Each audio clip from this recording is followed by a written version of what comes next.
Selamat datang kembali di pembahasan kita. Hari ini kita lanjut lagi nih. Kita mau kupas tuntas bab 1, judulnya Menjadi Realistis dan Fokus. Ini dari bukunya Dave Lakhani, How to Sell When Nobody's Buying. Yap, buku yang relevan banget ya, apalagi kalau kondisi lagi terasa kurang bersahabat. Betul. Nah, bab ini fokusnya ke pola pikir sama strategi awal. Penting banget pas jualan lagi terasa seret, gitu. Anda mungkin lagi ngerasa, aduh, pasar kok lesu banget ya. Tapi Lakhani ini bilang, peluang itu sebenarnya selalu ada kok, asal kita mau sedikit, ya, ubah cara main kita. Ya, adaptasi ya kuncinya. Jadi misi kita kali ini, kita mau coba gali, menyuling lah ya, intisari paling penting dari bab 1 ini. Gimana caranya ubah kacamata kita, terus tajamkan fokus kerja, dan ujung-ujungnya ya naikin produktivitas, walaupun tantangannya banyak. Siap ya? Mari kita mulai bedah. Siap, betul sekali. Bab ini tuh kayak fondasi rumah, penting banget. Di saat banyak orang kan gampang banget kelempar kedua sisi. Antara nyalahin diri sendiri, aduh saya kurang keras nih kerjanya. Atau malah nyalahin keadaan ya, wah ekonominya lagi jelek nih, nggak bisa jualan. Nah, itu dia. Lakani coba tarik kita ke tengah. Ke cara pandang yang lebih membumi, realistis, tapi tetap jeli, lihat celah di masa sulit. Ini bukan soal trik-trik jualan yang udah basi ya, tapi lebih ke adaptasi cerdas, sama fokus yang strategis. Oke. Kita masuk bagian pertama ya, menjadi realistis. Lakani langsung gebrak katanya tadi, dua pandangan ekstrim itu.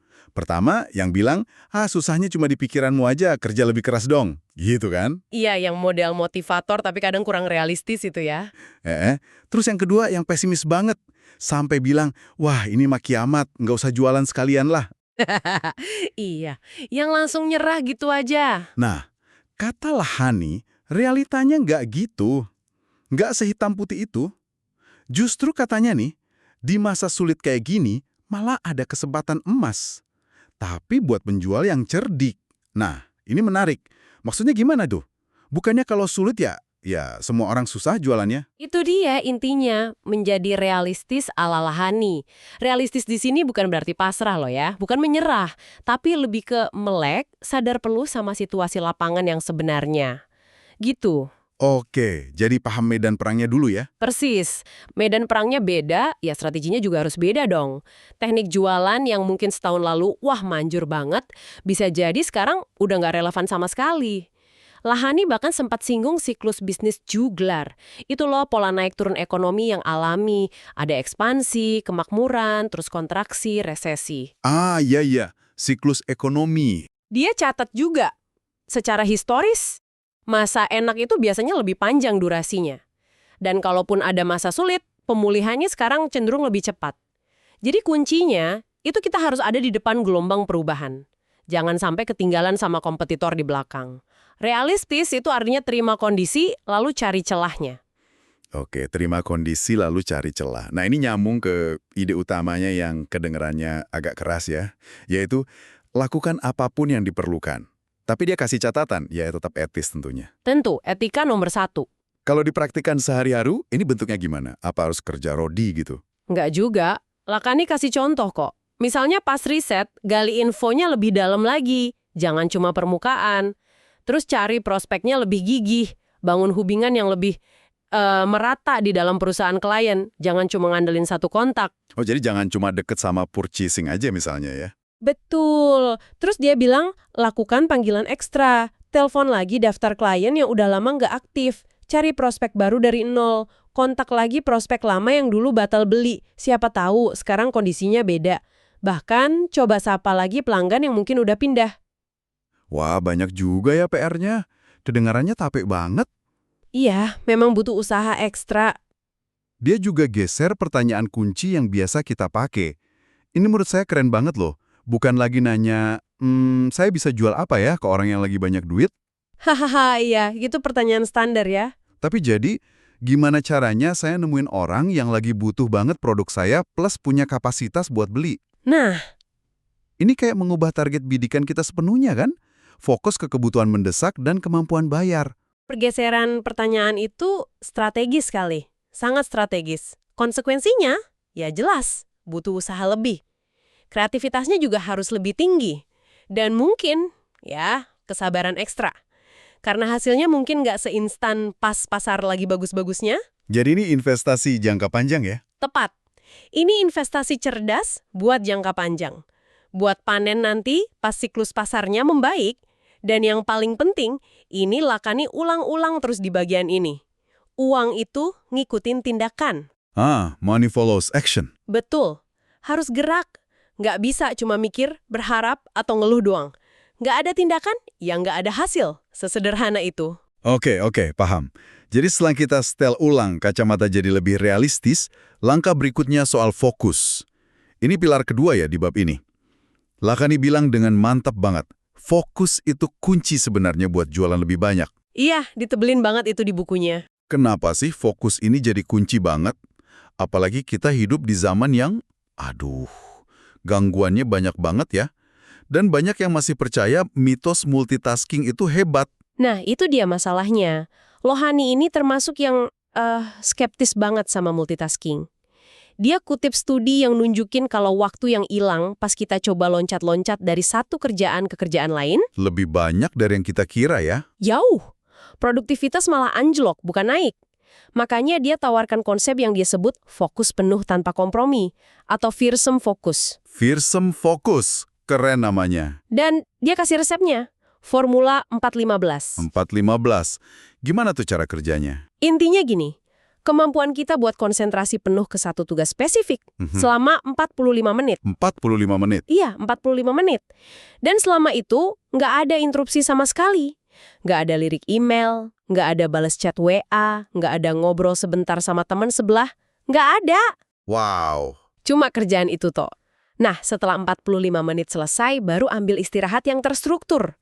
Selama 15 menit. Oke, jadi istirahatnya pun dijadwal ya. Betul.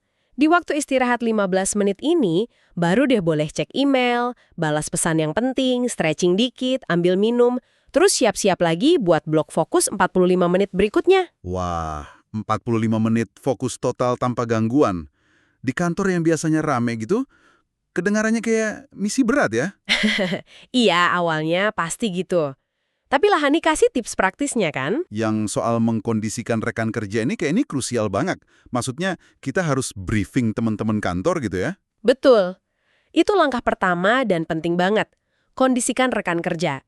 Kasih tahu mereka baik-baik, teman-teman, gue lagi coba ningkatin performa nih. Jadi butuh fokus banget 45 menit tanpa diganggu sama sekali. Maaf banget nih, lagi nggak bisa sekarang, lagi fokus. Nanti pas istirahat 15 menit gue samperin ya. Kuncinya konsisten, dan tepati janji buat follow up nanti. Kalau bisa malah biasakan janjian dulu kalau mau ngobrol, jangan main seruduk aja. Oke. Konsisten ya. Terus tips kedua apa? Kedua, siapkan semua alat perang. Maksudnya, sebelum mulai blok 45 menit itu, pastikan semua bahan, data, nomor telepon, apapun yang dibutuhin udah siap di depan mata. Jadi gak ada alasan buat berdiri atau cari-cari barang pas lagi fokus ya? Tepat. Kalau di tengah jalan harus berdiri buat ambil pulpen atau ngeprint sesuatu, ya berarti udah gagal fearsome fokusnya. Harus siap semua dari awal. Masuk akal. Nah, Lakiani juga kasih contoh aktivitas apa aja sih yang cocok buat dikerjakan dalam blok fearsome fokus ini, biar lebih kebayang. Ada beberapa. Misalnya, prospecting atau cari calon klien. Tapi dia tekankan, fokusnya cuma nelepon buat bikin janji temu. Jangan sambil riset panjang lebar di internet, itu beda lagi bloknya. Betul. Terus, email. Beresin semua email sekaligus dalam satu atau beberapa blok waktu. Mungkin di akhir hari lebih efektif, biar nggak ganggu fokus utama. Oke, jadi email di batch ya. Terus apa lagi? Lalu, perencanaan buat besok. Ini penting banget. Siapin daftar telepon yang mau dihubungi, bahan presentasi, materi apa aja. Jadi besok pagi tinggal gaspol, nggak pakai mikir lagi mau ngapain. Persiapan ya. Ada juga review. Pakai satu blok buat dalami ide dari buku ini misalnya. Atau materi training, artikel penting, buat belajar dan refleksi. Dan terakhir, penjadwalan. Untuk tugas apapun yang butuh efisiensi dan mikir tenang. Kayak ngerencanain rute kunjungan misalnya. Oke, intinya berarti kerjaan-kerjaan yang butuh konsentrasi tinggi dan nggak bisa sambil lalu ya. Tepat sekali. Dan penting buat diingat, fearsome focus dan 4515 ini bukan semata-mata soal manajemen waktu loh. Ini lebih dalam. Soal mengelola energi kita dan perhatian kita. Keduanya kan sumber daya yang sangat terbatas. Bener juga ya, energi dan perhatian. Menerapkan disiplin ini secara konsisten, jujur aja awalnya pasti susah. Tapi dampaknya ke produktivitas penjualan bisa signifikan banget. Ini soal kerja lebih cerdas, bukan sekedar kelihatan sibuk. Kerja lebih cerdas, saya suka itu. Nah, ini nyambung banget ke pilar ketiga dari bab 1 ini, mengklaim kembali waktu Anda. Fokus kan bukan cuma soal apa yang kita kerjakan dengan intens ya, tapi juga soal apa yang berani kita putuskan untuk tidak kerjakan. Setuju. Eliminasi itu penting. Lahani bilang penting banget buat menyapu bersih aktivitas bernilai rendah, yang cuma makan waktu, tapi hasilnya nggak seberapa untuk penjualan. Contohnya dia kasih banyak banget dan saya yakin banyak dari kita yang merasa bersalah nih. Coba sebutin. Kayak ngurus jadwal pribadi pas jam kerja, servis mobil lah, janjian dokter gigi lah. Sering tuh. Terus riset internet kebanyakan tapi nggak jelas arahnya, cuma browsing-browsing aja. Input data manual yang monoton ke sistem. Telepon follow up ke klien tapi cuma basa-basi, nggak ada kemajuan apa-apa.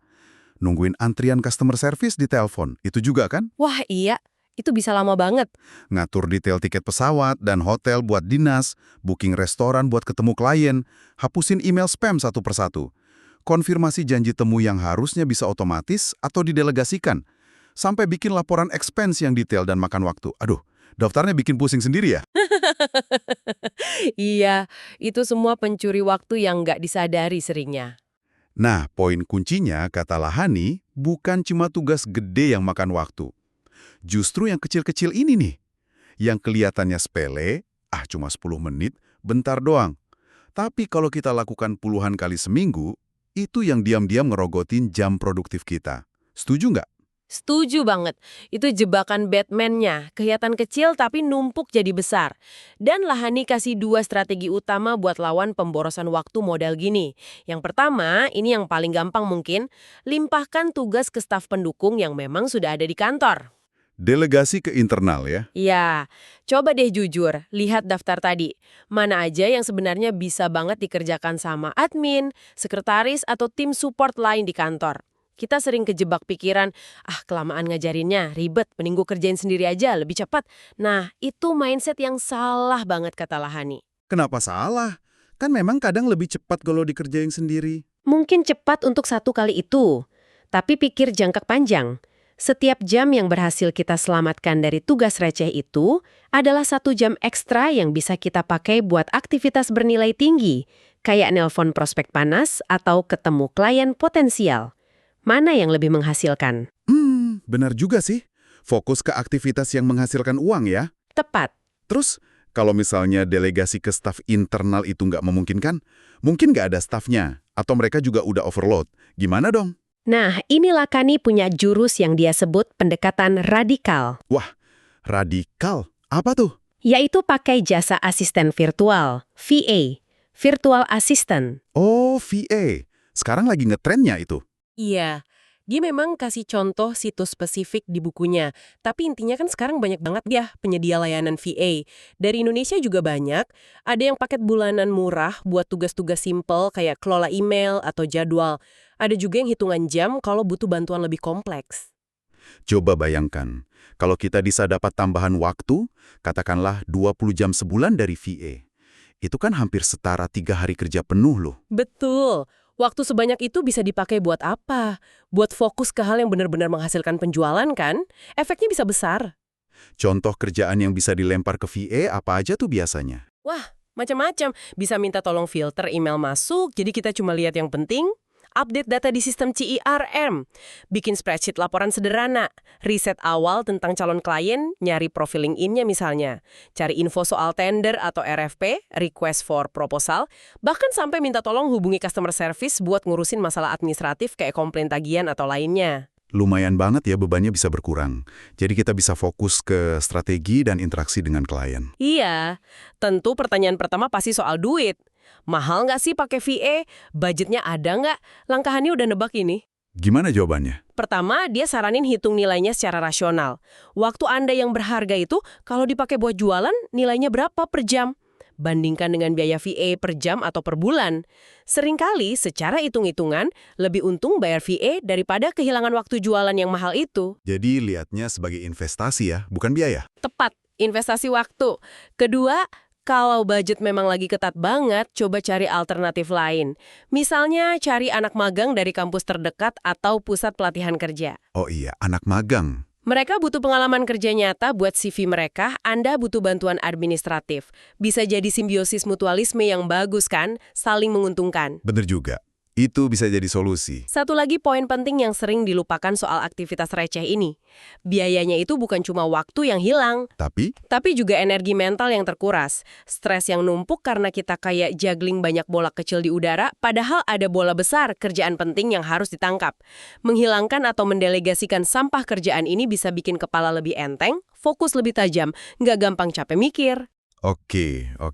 Jadi ini bukan cuma soal efisiensi waktu, tapi juga efisiensi energi mental ya. Persis, itu mahal harganya. Oke, kalau gitu mari kita coba tarik benang merahnya nih dari bab 1 ini. Menjadi realistis dan fokus. Rasanya ada 3 pilar kokoh ya yang jadi fondasi di sini. Boleh coba dirangkum? Pertama, pilar menjadi realistis. Ini soal ganti kacamata kita. Lihat pasar sulit itu bukan sebagai tembok mati, tapi sebagai arena bermain baru yang butuh strategi beda. Plus, adopsi mentalitas, lakukan apapun yang diperlukan, tetap etis ya, buat cari celah dan peluang. Sip, realistis tapi proaktif. Kedua, pilar menjadi fokus. Ini soal eksekusinya. Gimana caranya pakai disiplin fearsome fokus dengan formula 4-15 itu tadi? Biar kerjaan penting bisa digarap dengan konsentrasi maksimal, nggak keganggu kanan-kiri. Fokus yang terstruktur ya. Ketiga, pilar mengklaim kembali waktu. Ini soal manajemen sumber daya kita yang paling berharga, waktu dan energi. Berani identifikasi dan buang aktivitas nggak penting yang cuma makan waktu. Terus, berani juga delegasikan atau bahkan outsource tugas-tugas itu ke VA, anak magang, atau sumber daya lain. Mantap. 3 pilar itu. Dan ketiganya ini nyambung banget, nggak bisa dipisah-pisah. Gimana nyambungnya? Ya, gimana mau lakukan apapun yang diperlukan secara efektif kalau fokusnya buyar terus dan waktunya habis buat ngurusin hal-hal nggak penting? Kan nggak mungkin. Fokus setajam silet yang didapat dari latihan 455 itu ditambah waktu berharga yang berhasil direbut kembali dari aktivitas receh. Nah, itulah modal utama buat menjalankan strategi, lakukan apapun tadi secara efektif dan cerdas. Jadi bukan cuma kerja keras membabi buta ya? Bukan, justru ini soal mengerahkan tenaga secara pintar dan strategis ke titik-titik yang paling ngaruh ke hasil penjualan. Intinya, kita berusaha merebut kembali kendali atas situasi, nggak pasrah di bawah arus. Oke, merebut kembali kendali. Itu kata kunci yang kuat. Nah, sebagai penutup diskusi kita kali ini, Lakani kan benar-benar menekankan pentingnya tindakan nyata dan fokus laser, terutama pas kondisi lagi nggak ideal kayak gini. Betul, action dan fokus. Ini mungkin bisa jadi bahan renungan buat Anda yang lagi dengerin nih. Kalau coba jujur banget lihat kebiasaan kerja seminggu terakhir, aktivitas bernilai rendah atau pengganggu fokus apa sih yang paling sering nyuri waktu dan energi Anda? Mungkin tanpa sadar scroll media sosial kelamaan pas jam kerja. Atau terjebak rapat yang muter-muter nggak jelas tujuannya. Atau mungkin keteteran sama tugas administratif kecil tapi banyak jumlahnya. Pertanyaan refleksi yang bagus tuh. Lalu, dengan coba memakai mindset lakukan apapun yang diperlukan, tapi untuk diri sendiri, satu langkah paling konkret, apa sekecil apapun itu, yang bisa Anda ambil minggu ini juga untuk mulai merebut kembali sebagian waktu atau energi yang hilang itu. Mungkin berani coba satu blok fearsome focus 45-15 aja dulu. Atau coba identifikasi satu tugas kecil yang bisa didelegasikan ke rekan kerja. Atau sekedar cari info soal VA, lihat-lihat opsinya. Langkah kecil tapi konsisten ya. Iya. Sesuatu untuk Anda pikirkan lebih lanjut mungkin ya. Oke, sampai di sini dulu pembahasan kita kali ini. Sampai jumpa di pembahasan mendalam kita berikutnya. Sampai jumpa.